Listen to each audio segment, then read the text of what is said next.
Dr. Finucci again with another video, and today we're going to talk about behavior assessments for dogs that we are not familiar with. And we have a stray dog that was just found this morning. So this is how we're going to approach this dog and do a first behavior assessment to see if this dog has any reactivities. So we're here at the kennel, and the dog is right there in the cage. The first thing that I'm going to do before I open that cage, I'm going to see if this dog has any reactivity to me approaching him. I don't know his name, so I'm going to just offer him a treat and see if he will get it. And he gets it, so he's behaving friendly now. He's just watching us, but he's taking my treat, so that's a good thing.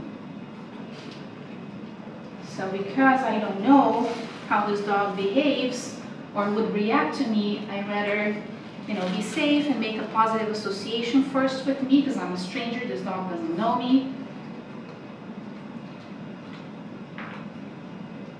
And now I can open that cage, and I'm going to use a slip lead, kind of leash, and take him outside to see how he does. Come on, buddy. Want to go for a walk? So we use a slip lead like that because we can get them right after they leave the cage.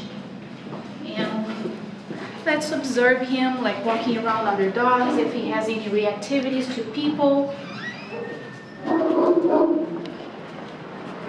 So now we're going to walk with him in the hallway just to see how his reactions are. And he's just exploring, sniffing.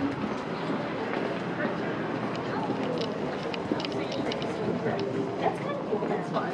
So, is it like that all the time, or does it change?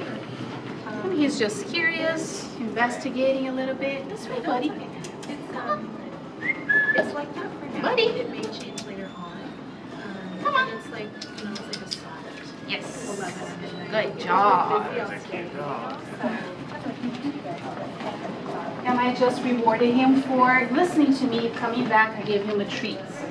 So before I start touching this dog or making physical contact with him, I'm going to see how much he knows. If he knows any basic training or basic obedience. He's already sitting there, so I'm going to give him a treat. Now I'm going to get him to move. Come on, buddy. Can you sit? Oh, it looks like he already knows some tricks, right? He's offering me nice behavior. Come on, can you sit? And I immediately start clicker training them and making positive associations. I'm showing him that we need to work with him and communicating in a way that he understands. So he's already making eye contact with me, and I am rewarding him for that. So now I know that this dog has some basic training already.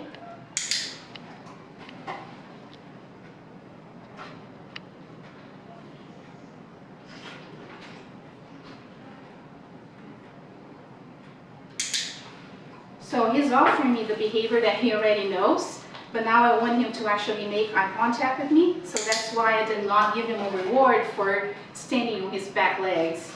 I want him to look at me first. And now we'll see how he disengages.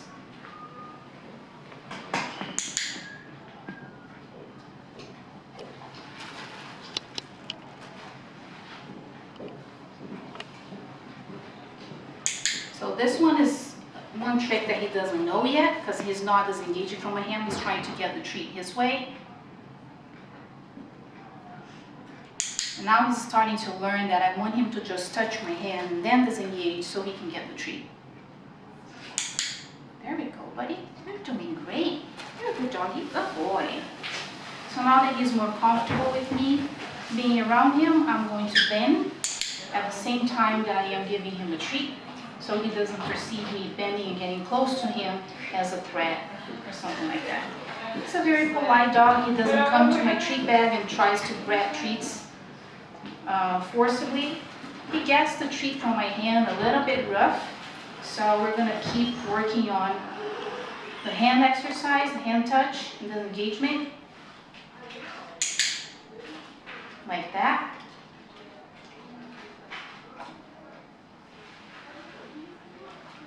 I want to see how he's receptive to me petting him. And he seems okay with that. Let's see if he likes toys, has any curiosity. Not so much, not that one. Maybe this one.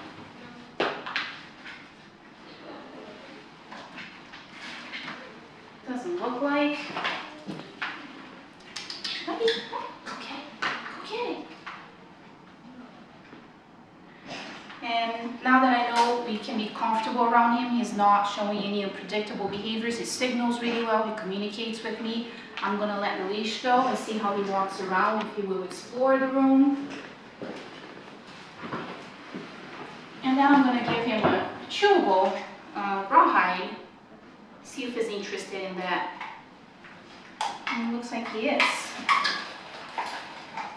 So one mistake that people make when they're making assessments is give the dog a food item and then use the fake hand, the plastic hand, to test for food aggression or resource guarding.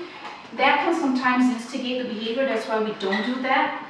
So what I'm going to try to do is see if he guards food by offering him a treat. Buddy. And see if he will give up that treat. He's not doing that for my regular treat, so I'm going to offer him canned food, which might be of more interest. He's not really willing to give up the rawhide for me, so I'm not going to try to get that from him or put a fake hand there, because he will most likely growl and try to bite me. This dog doesn't know me, he has no attachment to me, so he probably wouldn't hesitate in biting me. So there's no point in doing that, trying to get it from him. So he's not willing to give up the rawhide for a higher value item. So I'm not going to do anything about that. I'm going to just let him have it and then distract him so I can take him to the other side of the room. Okay, now that he's done with his rawhide, now he's finishing licking the baby food that I gave him before.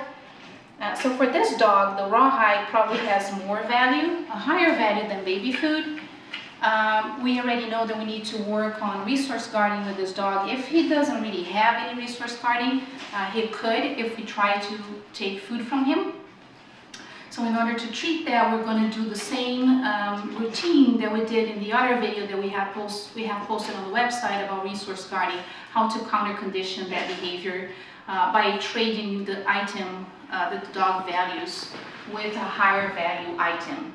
That's how we're going to address that. So he seems like a pretty calm, nice dog. He allows us to touch him, to pet him, and now that he's more comfortable around me, I can start running my hand around his body to see if he has any reactivity. He doesn't seem to have any issues. Now I'm touching his ears, and what I'm going to do with him is low stress handling. So if I am touching him, I'm giving him food like that. So that allows me to touch his ears. Good job, buddy. Good job. And I can look at his ears and at his face a little bit. So he seems very nice dog. And this is how we make our first assessment. If we keep this dog in the kennel, probably after a couple of days, he'll be used to staff or maybe to myself if I keep working with him. So they usually change their behavior. Sometimes they're fearful the first day, because we're all strangers for him, but with time they warm up to us, and then it's easier to handle and train with them. So I know he's highly trainable, very friendly, interested in food motivated. Well, now he's coming for my pocket, so he's not that shy anymore, right? And he likes rawhides. And that was it for today. Thanks for watching.